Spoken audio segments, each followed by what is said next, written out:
G'day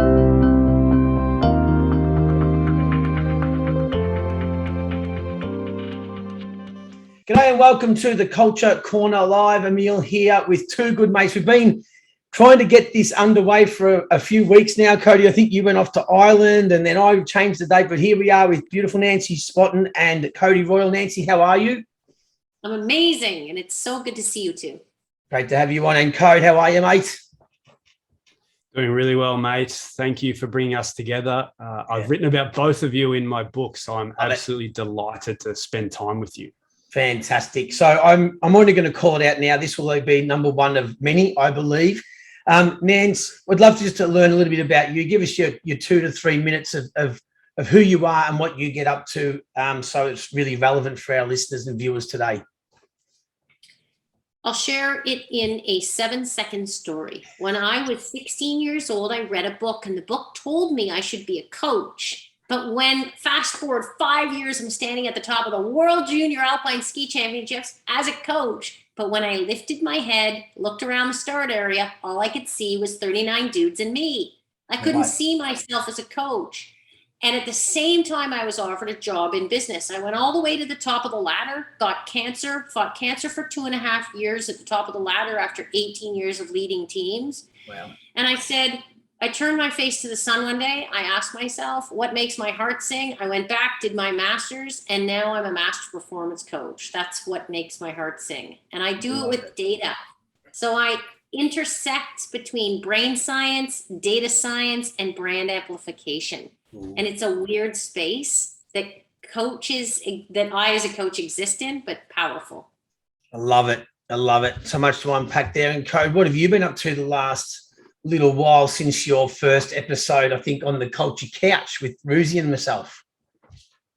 Yeah, we had a great time together. I was still coaching my team when we were doing that. That's right. I've spent about 15 years as a high performance coach in Aussie Rules, most recently with the Canadian men's national team. And then talking of books, that started a domino effect with me as well. I wrote a book last year called The Tough Stuff, which is about the emotional toll on head coaches in elite sport, which is something that is not talked about at all. Had something happen to me, went looking for something that could help me. There was nothing there. So I wrote a book about it. And that has led me down the path of working one-on-one with other high performance coaches and actually coaching them. So yeah, quite a big change from probably a year ago when we spoke with the three of us with Ruzi. Yep. But yeah, now working directly with head coaches. Love it. Love it. So that's a pretty good segue into today's question. And I reckon we're probably three people that are going to be biased with this one, but that's okay. And I'd love for us to challenge each other as well. If you've got a question for each other anytime, it's a real chat, this scenario, as we hang out on the corner, as we like to say. So the topic today is, do leaders need a coach? And context to leaders could be a corporate CEO or a leader of people, sports coaches, like you say, or any high performer, anyone that's leading people. Do they need a coach? And we're starting to see this transition occur in our world. But Nance, I'll lean on you to start with. Why do leaders need a coach? Here is the information that I have gleaned, that what I see and what I hear, what is the root cause of why leaders struggle? That they don't know who they are. They don't know at the core, from a foundational strengths perspective, they don't know what makes them great, how they add value to the team, or what makes their heart sing. They know from a functional skill perspective, but they don't understand from a foundational skill.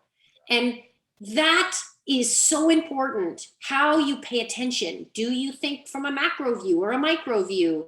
Understanding you then allows you to enables you to understand your team.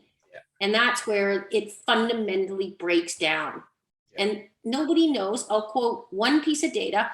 Tashi Urich out of the University of Colorado, 95% of people think they know themselves, but only 10% of people actually know themselves. And the root cause of why leaders struggle, and they generally struggle inside, not outside, struggle, is because they really don't know what makes them great yet. Yeah.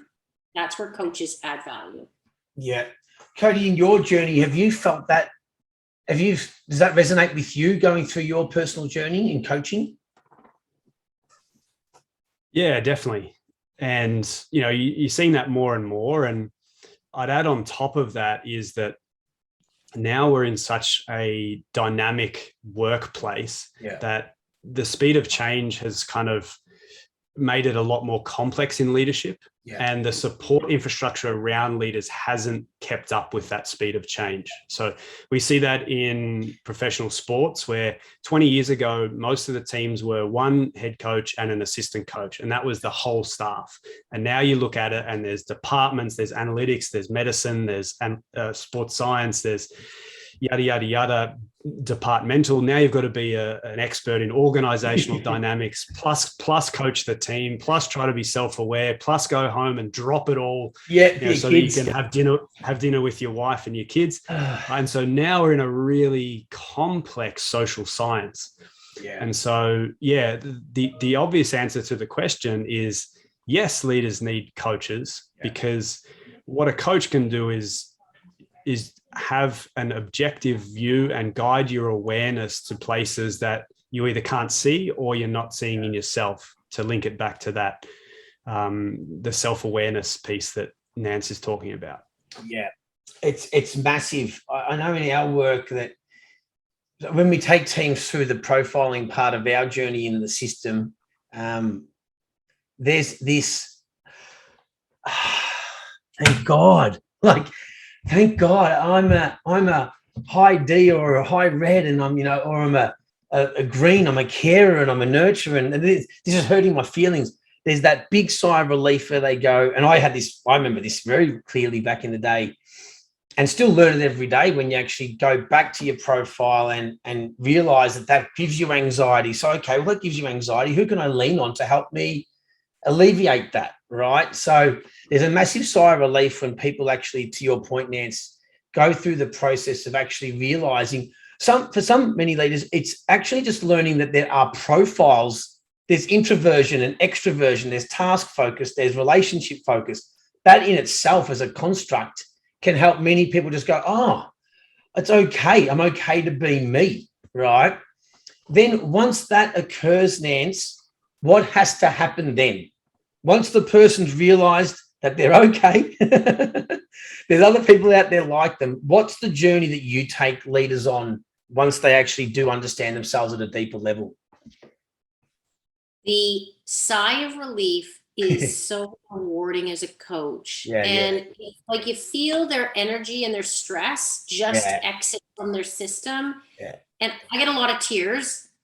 Maybe guys that are coached don't get tears, but I get tears. And it's like somebody finally sees me. I feel seen. And it's just like, finally, I can understand from that space where you start building blocks up, building the habits of continuing to unpack who you are at a granular level, and who you are and how you respond under pressure, and then who your team is and how they respond under pressure. And again, you can't see your team through the lens because you're so blocked up yourself. I want to actually nugget one thing. I take them on a journey of understanding, again, over the course of 15 weeks, to build the habits of self-awareness, the habits of communicating to yourself, and then the habits of adaptability, understanding that adaptability with understanding other people. And one of the things that triggered my thinking while you were speaking was, one of the coaches said to me yesterday, it takes me almost sometimes 2 years to really connect with the athlete. 1 year to really connect with the athlete. And when I only have the athlete for 2 years, I've 50% of the time I have to work hard to get to them and understand them. And where I find is it's because they're, and I'm going to say, speaking different languages. And you referred to an introvert, extrovert, task focus. Are you a macro thinker, a micro thinker? Are you a lover or a logic person, etc.? So what is the root cause of why people are closed? What is the root cause of why they aren't able to connect to other people with speed? Back to Cody's word. What is that apprehension? What do you guys think that root cause is of why they block themselves to understanding, growth, and exposure, I'm going to say vulnerability is not a very keen word in coaching or leadership, but what do you see the root cause is? Cody, I'll let you answer that. Oh, the root cause. As you're asking the question, and I don't know if this is an answer, but my answer is that at a certain point, I think a lot of coaches have been sold a dud in that they were taught that coaching was a technical and tactical exercise, that there was the job was to move magnets around a whiteboard and show people how the ball should flow and what positions they should be in, and not that it is a human to human endeavor. Yeah. So, even amongst all the data and everything that you use, Nance, and that we all use, and the profiling and all these different things, the analytics that we have on players, we are still in a human to human endeavor. Yeah. And we don't even, we shy away from things like instinct. I talk a lot about coaching instincts because a head coach has to have an instinct. And even the word coaching instincts and gut feel and things like this are poo-pooed in professional sports now because of the Moneyball movement. Yeah. However, in a human to human endeavor, humans have instincts, and they particularly have instincts for those around them. We can read people's faces at the blink of an eye. We have emotional reactions. You hear the super strength stories of people lifting cars off people because they're in strife. That is an instinctual thing that it only comes from human to human interactions. Yeah. But what we're doing is we're shying away from all that, pushing that off and saying, but it's really about whether your wingbacks overlap and whether your central midfielders are close to your strikers. And so my answer to the disconnect is that we've been sold a dud and really educated ourselves that it's this when it's really this. Yeah. Yeah. I would agree with that. And we refer to our leaders to, especially the ones that are the task oriented, lead with their head. They've got to move from their head to their heart. And that's a pretty scary journey for many because it involves vulnerability, right? It involves, and then the second dud is leaders have all the answers, right? I'm a leader, so my job is to problem solve. So then when there's a problem, if I don't know the answer, I may just bullshit my way through it because I don't want them to reveal that I don't know. So we use the term now, leaders aren't problem solvers, they're problem empowerers. So their job is to empower their team to problem solve themselves. And that requires going, I don't know, what do you reckon? Right. And I remember in my journey running Aussie X back in the day, going through this process and thinking I had to have all the answers. I was the only phys ed teacher in the company. We were teaching phys ed programs in schools. So whenever something went wrong, I had this opinion and this dud of an opinion that I had to fix it. So then and I was just cutting their ability to actually do their job. So when we actually went through the process and I received feedback, the team basically said, can you get out of the way? And I'm like, yeah, thanks. That's exactly what I want to do, but I don't really know how to. And as a helper, as a person, you do. So then in the end, we had our good on you, mate wristband. I still wear one today, good on you, mate. But I had a special one written that said, what do you reckon? Nancy, you'll love this. What do you reckon was to remind me when I got a question, my first response was to ask them, what do you reckon? So build those trigger habits. So in the end, the more times I use what do you reckon, the more empowered they were. And then I found in the journey, their answers were way better than what I had in my head. Way better. Because especially if we work with a lot of quite large corporations where they actually don't know what's happening at the grassroots level. So if we don't have a leadership habit of asking questions, we really don't know what's going on. And the bigger the company, the more little they know, right? How does question asking play in your work, Nance? And How important is that as part of your training as you take your leaders through your process? I'm going to say, tying it back to what both of you have said about apprehension, blocking, they think they know the answer, but they don't actually have the answer. And they think they know people because they have a leadership role, because they are the head coach. Do you know everything? It's like national team coaches coming to me and saying, Nance, can you help me out here?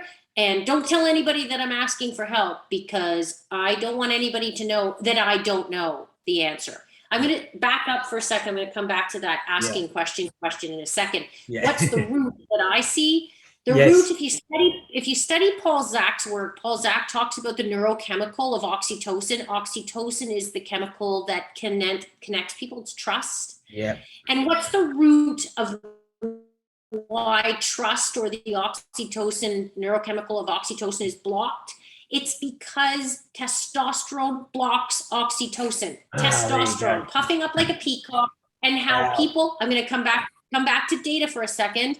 The typical average profile of a leader is high control, high self-confidence, high physically competitive. They're driven to lead, driven to win, and confident. Okay. So what are the net effects of that? Impatience and testosterone. They puff up like a peacock, and they shut down, and they intimidate people. I coach people all the time. Please, are you here to inspire or intimidate? Because when you puff up like a peacock, you intimidate people. I'm going to layer on one other piece of data. 55%, this is Albert Moranian's, 55% of communication is nonverbal. 38% is tone, 7% are words. So if 55% is nonverbal communication, and back to Cody's point, people make decisions in 13 millisecond instances. That's how your brain works. They make a decision, they work through 7 seconds, they made a decision about your brand.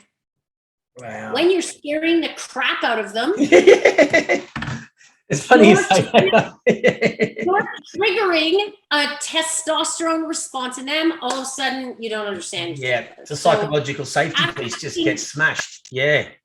Oh my God, then you get a bunch of puffed up peacocks, and they're all strutting around, and it's just ridiculous how easy it is to break that down.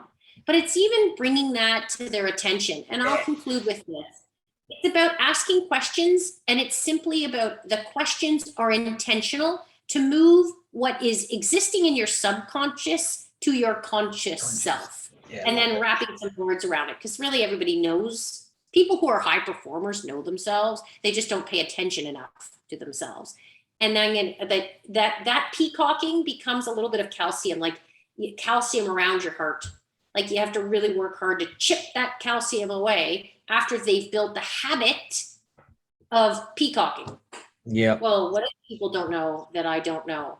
And, what if they find out that I don't know the answer? So leading them with questions moves it from the subconscious to the conscious, but also breaks down some of the calcium and stops the peacocking. I want to ask you another question on that. They know themselves, but they don't pay attention to themselves enough, or is it they don't pay attention to the team that they're leading enough, or is it both? Well, I'd say the root cause of why they're not paying attention to the team, look at the Gallup research as well. 40% of people are disconnected because you are 40% more likely to be disconnected when you are ignored. And that's like, you are ignored by your leader. If your leader is mean to you, your disconnection goes to 22%. You're actually more committed. And then if you get a compliment, but generally leaders armor up. And they armor up and they block off because they don't really know who they are, and they don't know what to say, and they don't know how to say it to that person because they're protecting. And that floods them with cortisol. Which prevents anything. Cortisol, testosterone, both block oxytocin. So they're not feeling good about themselves, and they're high and self-critical. They're beating themselves up all the time. It's great. We do an exercise in our work called the Your Story, and it's deliberately designed to have the leaders speak about, things that can be quite emotional. And I had one guy recently come up and say, "Oh, look, the team's not ready. the team's not ready. But because he was doing it with the senior team, and I was now taking it down with his team. And I said, listen, mate, let me sleep on it. Knowing full well we're going to do the exercise. I said, leave it with me. Let's talk tomorrow. Let me just think about whether or not.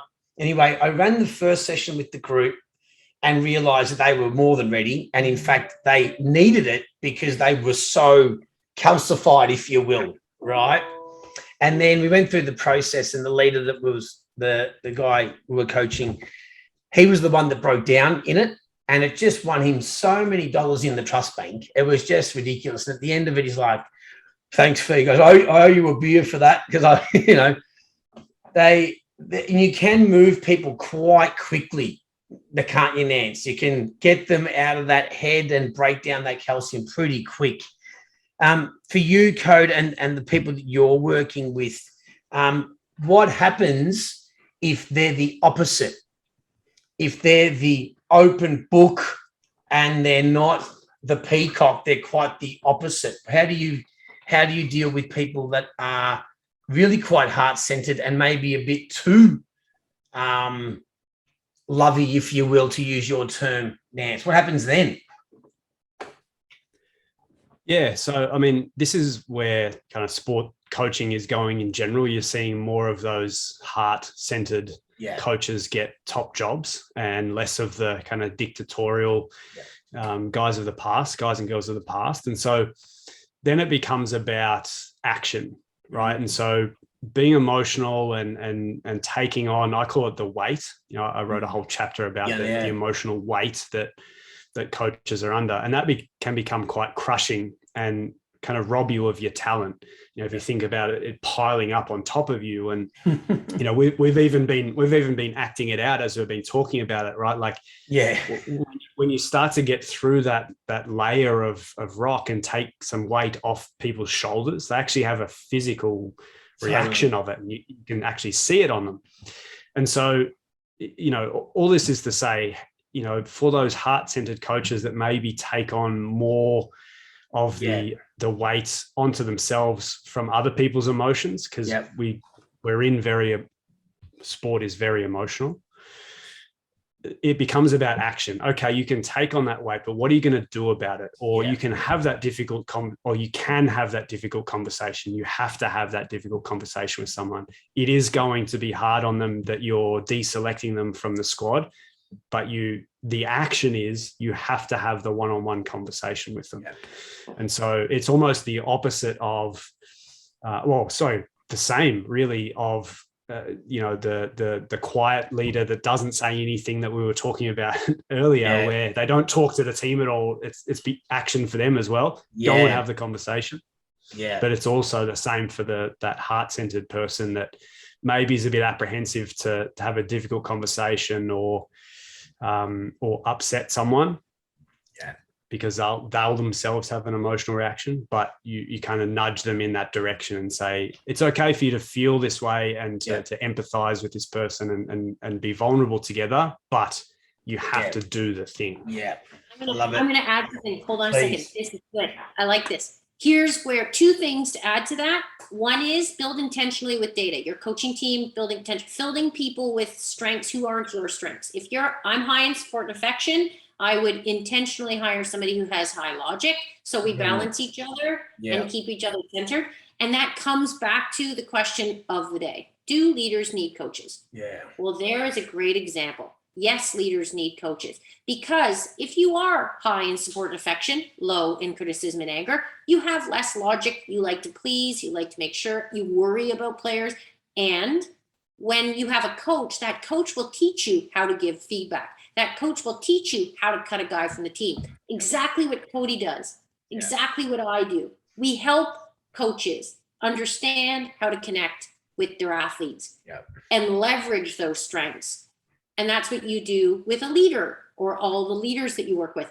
I conclude with this. I ask the same question of high performance coaches or high performance athletes. Who was the most influential person in your life growing up? Who was the most influential coach in your life growing up? And they always answer the exact same thing. The coach who cared the most about me, the person. The coach that cared.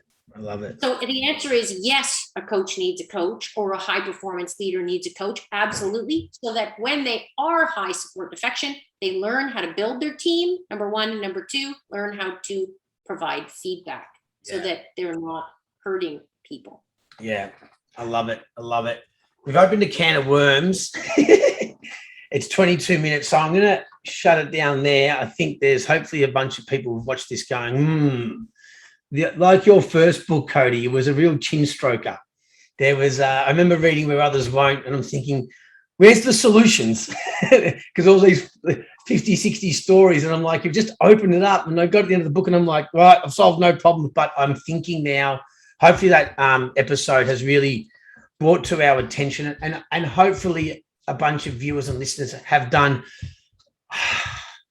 that, because I know definitely in the journey I went through with Aussie X, I remember the metaphor was Hessian bags. Someone was putting Hessian bags onto my shoulders and then pushing down on them. And then eventually when you got good feedback from the team, I realized my personality, there was that weight off. And then once the weight's off, then you can move, and then you can take the action required to grow into that next realm. But it's very difficult to run and learn how to run when you've got 40 sacks of spuds weighing you down. So wonderful chat. That's the exact thing, Dragon. I know you're wrapping up, but that is the exact same. We've all said it's about being seen and feeling like you've been seen and like you've been heard.